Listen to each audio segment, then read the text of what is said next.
Umpama pangeran gak gawe ketombe iku ora ana pabrik sampo. Ora ana karyawan. Lah iya mletene ngono rezekine kok barokah napa kudu, paham? Iku pangeran. Jane nggih tontonan, iku wis pangeran kira oleh protes. Jadi mulane ngendika Nabi wong nak mulya nemen-nemen eling hampir semua asbabur rizki iku sangka masalah-masalah kesalahan. Iku sebagai pangeran ngenyek manusa nak kowe trimo ngono. Mulane Sayyidina Ali nyontokno beberapa inane manusa iku kowe nak salat iku ora oleh ana najis. Dadi nak kena telek diumbah, nak klambine najis diumbah. Tapi duwe pertontonan sing naif, rupa-rupane tiap wong salat itu mesti nggo wetenge. Wetenge ana taeke. Di wong ngalor ngidul nggo WC. Dadi kena eling ngono mulyane ning ndi? Wis diarani wajib suci tapi tetep gledek nggawa WC. Iku pangeran. Dadi wong nak mulya nak mlete kok eling mafi ma'iddatika. Mulane ketika Sayyidina Ali wong nak mlete mbok eling sing digawa iku apa? Maksude WC niku sing digawa napa ngalor gitu. Dieling-eling ya. Terus niki ngaji ben sampean roh. Dadi konflik-konflik niku asal tidak sampai maksiat kados saling bunuh itu baik. Ketatanan sosial ini bergantung mereka harus saling beda. Kalau nanti mau riwayat teng sebuah kitab, kalau yakin hadis itu tidak dhaif. La tazalu ummati fi khairin ma tabayani. Umatku ini akan selalu baik kalau mereka itu beda. Jadi, kalau mereka itu mau nopo beda, tapi jangan dipaksakan beda lah. Ya kalau mereka itu mau beda. Tapi kalau mereka sepakat malah tidak nopo baik. Karena dalam banyak kebaikan ini gimana butuh macam-macam. Misalnya tiang iktikaf kabeh ning masjid, ora ana wong ning perapatan, ana kecelakaan sing nulung sapa? Nek ana kesasar sing ditakoki sapa? Misalnya wong kabeh seneng ning masjid, lah terus keluargane sing ngurusi sapa? Tapi kabeh ning omah sing ngurusi masjid sapa? Wis wae ada di semua sistem fardhu kifayah itu. Mulane fardhu kifayah cara fikih ana salat mati yang ana sing nyolati sitok loro ya wis, liyane ben ning omah. Nah Imam Syafi'i ngendikan aja geman ulama men tekone salat jenazah, nek ora teko ae. Nggo nunjukno nek iku ora wajib. Tapi nek kene rawani kan darani sombong. Ya perkara ini tadi, sekali sepakat semua, wong sak desa salat jenazah omah kosong, nek ana maling tanggung jawab sapa? Mulane terus fikih damel kesimpulan ciri utama fardhu napa nek ana sing nglakoni wis cukup, liyane napa gugur.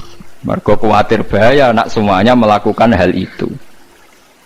Paham ya, terus saniki mulai dilatih menerima perbedaan-perbedaan. Terus umpama manusa ora saling beda, malah sistem ibadah napa hancur. Lahudimat suamiu wa biya'u wa sholawatu wa masajidu napa yuzkaru fiha ismullahi katsiran wa la yansurunallahu napa mayyansur. Niku wis kersane pangeran. Terus nomor kali ayat alladzina immakkannahum fil ardi aqamus shalat wa atawuz zakah. Ciri utama tiang saya itu kalau sudah diberi kekuasaan, diberi kesempatan baik. Niku mereka mendirikan sholat, melakukan zakat.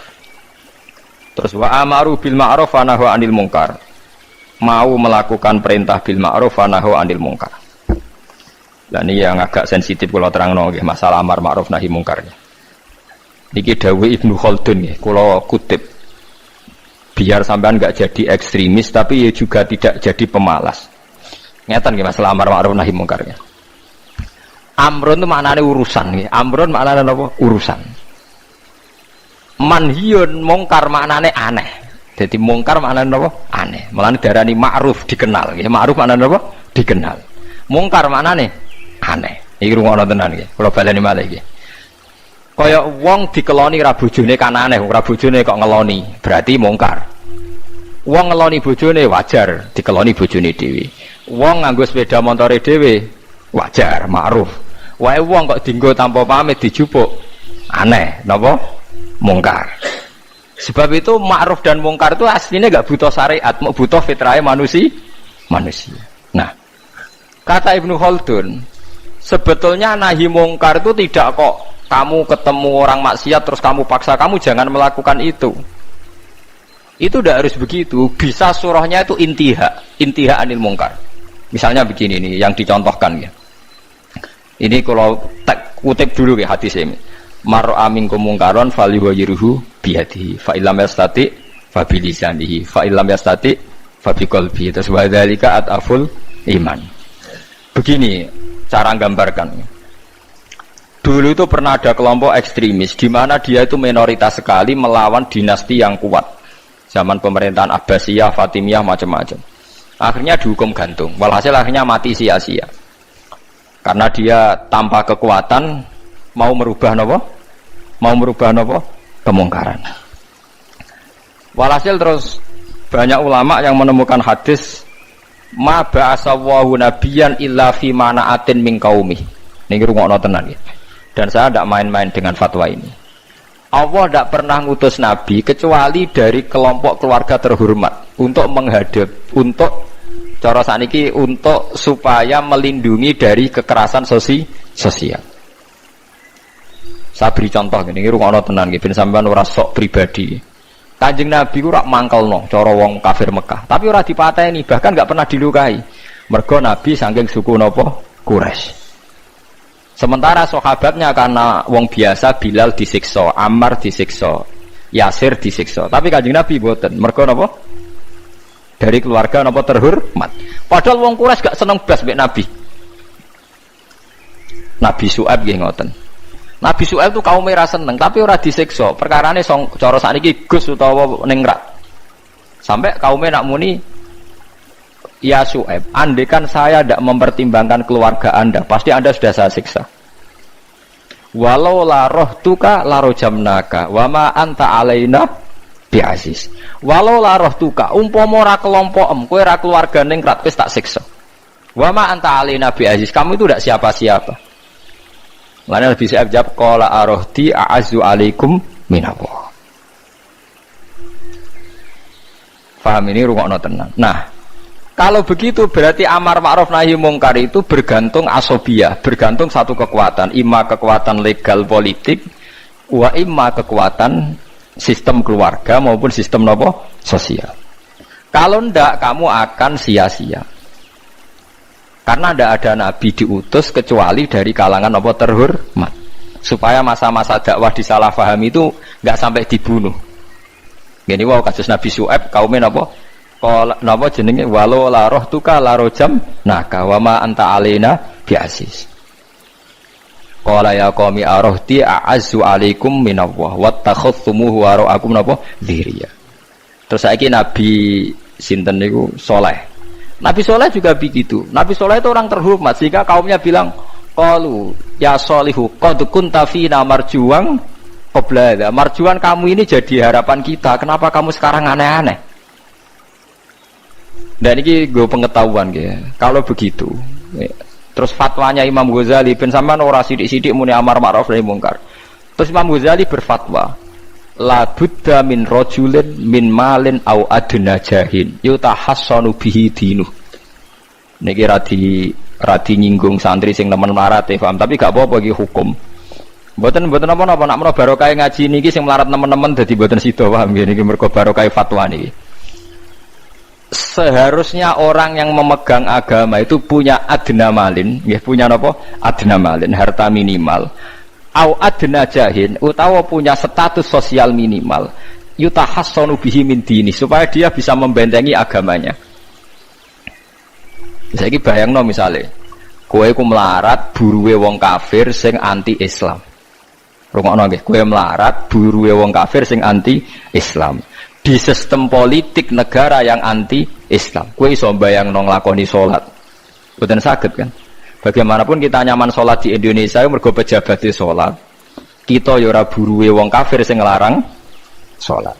Artinya kita sekarang sholat nyaman, barokah adnal mal, ada sistem sosial, adnal jah, sistem apa saja sing menopang sholat itu gak dianggap masalah. Lah saiki suratul masalah iso mbok walik, jajal ae saiki kowe urip ning Timor Leste misal. Duwe majikan sing nganggep sholat itu masalah. Ada sistem negara misalnya yang nganggap sholat itu masalah. Kamu kangelan kan sholat. Nah, makanya, lah terus saat musim ngeten iki terus ada sistem demokrasi. Begini misalnya suratul masalah. Wong Islam dukung demokratisasi agama itu untung tak rugi. Orang yang kayak Gus Dur, orang-orang kelompoknya Gus Dur dulu berpikir untung. Untungnya begini. Jika non-muslim diberi kesempatan beribadah di Indonesia, maka imbasnya muslim yang minoritas di mana-mana juga diberi kesempatan. Sebagai imbalan mereka di dunia Islam enggak diapa-apain. Tapi orang-orang yang ekstremis enggak, cara berpikir berbalik. Ya enggak. Kalau kita membiarkan non-muslim ibadah, artinya membiarkan kesyirikan. Terus jadi istihad sing liar. Tapi kita tahu kan, di Ukraina misalnya orang Islam tertindas, di Myanmar, sing ini, Myanmar, teng daerah ini, sing nembe nu, Rohingya, nanti di Thailand, di Patani, tenggene Phuket ya, macam-macam lah. Terus di Singapura apa di Filipina itu dulu yang kelompok apa itu, Mindanao. Ini terjadi efek domino kan. Ya kula mboten bener teori ini Gus Dur atau siapa-siapa ndak, ini saya cerita. Setelah ada begitu terus itu tidak hanya Gus Dur, zaman Ibnu Khaldun sudah bicarakan itu. Di kula baleni malih, dadi kula suwun sampean nak seneng dhuwit nggih monggo mawon, anggap mawon iku adnal jah wa adnal mal sing dadekno kuwe iso nentokno salatem. Mergo kowe nak buruwe wong kafir gak iso nentokno perilaku agamaan ndak, hanya gara-gara terlalu miskin. Lho kula nu ngrasakno, kula niku kiai Kang. Kula niku kiai tenan.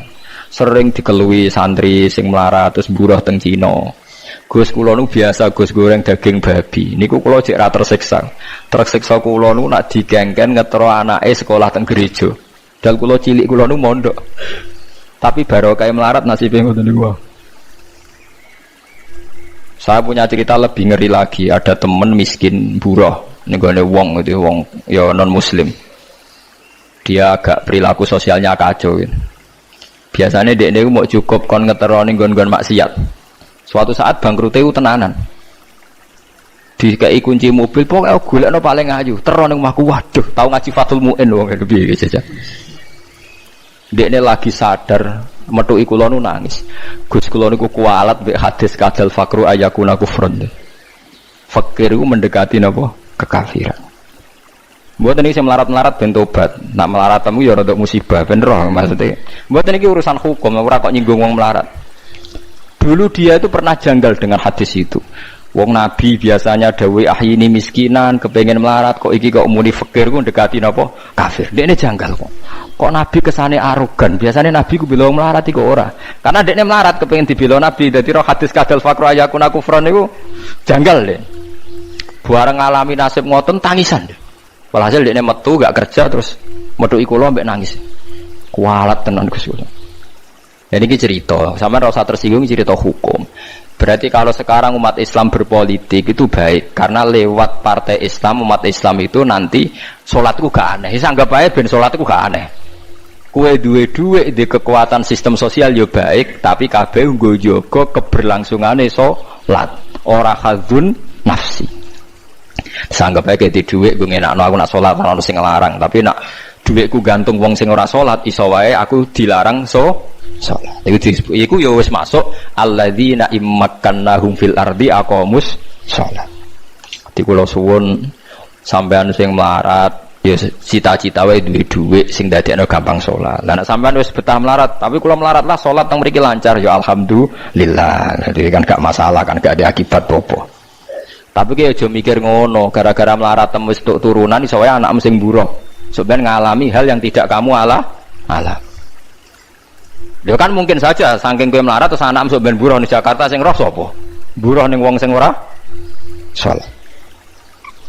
Ojo kok mentang-mentang kowe saiki gak ngalami, gak mikir anak, lha iku termasuk harus kamu pikirkan juga. Niki syariat. Kowe kudu mikir apa wal yakhsal ladzina law taraku min khalfihim napa dzurriatan diafan khaufu alaihim, tetep kudu mbok pikir. Mulane ketikane Kanjeng Nabi beja-bejane wong iku sing duwe dhuwit utawa pangkat sing yutahassanu bihi min dini, sing iso nggo bentengi napa agama. Anak kowe nglakoni ngono demi anak iku tidak ngurangi zuhud. Bahkan kok Nabi Khidir dadi panitiane anake sampeyan. Iku sing diceritakno ning Ashabul Kahfi ketika ana cah cilik anake wong soleh, abahe kabundut. Abahe sempat nyimpen emas batangan Keleng-eleng kene. Dadi dhisik ana wong saleh mati nyimpen emas apa? Batangan ora. Mboten niki emas batangan ora, Mas. Disimpen nang tembok. Suatu saat tembok ini badhe rubuh. Konsekuensine nak rubuh emas batangane konangan. Nak konangan dipek wong dolim. Dolim. Lha ape rubuh ditata Nabi sinten? Khidir. Nabi Musa protes, wong karuan tembok ape rubuh kok mbok tata, padahal penduduk kene iku wonge nakal-nakal. Terus jawab Nabi Khidir seperti wa amal jidaru fakana li hulamaini napa yatimaini fil madinati wa kana tahtahu kanzul lahuma wa kana abuhuma sholihah. Jadi fatwa-fatwa zuhud sing berlebihan wong ra oleh nabung ngomong kosong, tak jamin. Itu ditentang oleh ulama-ulama syariat. Karena di cerita Ashabul Kahfi ini jelas kan, wong soleh nyimpen emas batangan ning tembok demi anake, keberlangsungan kesalehan apa? Anake. Ternyata dipanitiani Nabi Khidir. Supaya emas iki enggak jatuh ke tangan-tangan orang zalim. Toh orang ini ketika nyimpen tetap disifati Allah wa kana abuhuma sholihah. Iku nang nunjukno nak wong soleh nabung iku enggak ngurangi kesalehan. Tapi rasa mbok mafhum mukhalafah nak ra nabung ra saleh innalillahi wa inna ilaihi raji'un. Ora usah ngono, ora usah mbok jero-jero. Pokoke intine iku ana ayat wong saleh nabung iku gak ngurangi kesalehan. Wa kana abuhuma sholihah. Saiki wong do ora ngalim, sing fatwa zuhud berlebihan nganti wong sawangane duwe dhuwit dosa. Padahal mau dukung awake dhewe, paham nggih sing fatwa iku dukung napa? Awake dhewe. Keliru, pokoknya barang berlebihan keliru. Lah sing seneng dunya berlebihan, nganti miliaran pun gak jelas hitungane. Ya nak cara kula sak sedengan misalnya sak rogen mati ya warisan piro kan? 50 juta. Piro? Mesin bubut. Mesin bubut anake cek kangelan. Maksudnya cek kangelan ngerjakno. Nak mas sak karek ngedol lho. Mboten sing bener ya emas utawi ya tabungan lho. Mesin bubur padha karo ngeke penggawean. Mboten kula setuju mbek fatwane Ibnu Khaldun karena berdasar sejarah itu enggak ada nabi kecuali dari keluarga terhormat. Lah terhormat itu tadi terus kata Imam Ghazali sebetulnya ada harus terhormat kamu jadi presiden atau bupati. Ada adnal mal, ini rungokno tenan. Ada adnal mal atau adnal jah yang yutahassanu bihi min dini supaya bisa menjaga agama. Nah sekarang kalau pertanyaannya gimana Gus kalau globalisasi itu tadi jangan-jangan misalnya kalau kita ngobong gereja di Indonesia misalnya terus masjid yang minoritas di negara lain diobong sebagai balasan perlakuan umat Islam mayoritas di Indonesia terus gentiran Islam sing minoritas di negara lain ditindak. Itu jangan-jangan kita termasuk sebab dan teori itu juga sah. Wong pangeran yo momo tenan, cara ora pangeran yo kapok tenan mbek teori iku. Cara ora pangeran. Makanya niku nyata. Wong sahabat itu jenenge sahabat anyar-anyar Islam nggih over. Kados Ruhin Mustafa seneng-seneng kula atau over. Saking overe bendina misoi gereja, misoi watu pangeran niku. Jancuk watu kok disembah. Pangeran opo watu jancuk watu disembah. Akhirnya wong kafir malah sepe jancuk pisan pangeran. Pangeran akhirnya kena kan. Pangeran ya pangeran Allah akhirnya kena. Akhirnya ana syariat anyar. Wala tasubbul ladina tu'una min dunillah fayasubbu wa adwam biwiri lam. Mat sahabat temu aja oleh misoi pangerane wong kafir. Kurbane aku mat. Jadi jangan kira semangat tuh. Misalnya kaya Ruhin untuk semangat ngiyakno aku ora ngiyakno Kiai liya aku ora damuk kiai akeh. Dadi kabeh melane Nabi nate dawuh la yasubbur rajulu abahu. Wong jogeman misoi bapake. Sampai Nabi dibantah ya Rasulullah wa hal yasubbur rajulu abahu. Mosok tiyang misoi bapake piyambak.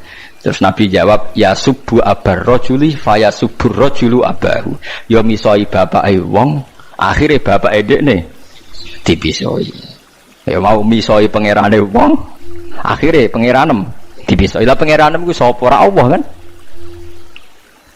Nah, sistem global itu ya teori itu ya mungkin.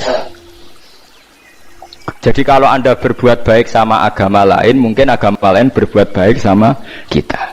Di negara yang saudara kita minoritas, kayak di Bosnia, di Rohingya, di Phuket, di macam-macam di Mindanao, mungkin bahkan di Amerika. Malane wong kendel ning Pulau Jawa perlu ditakoki, kowe kendel mergo mayoritas apa mergi yo?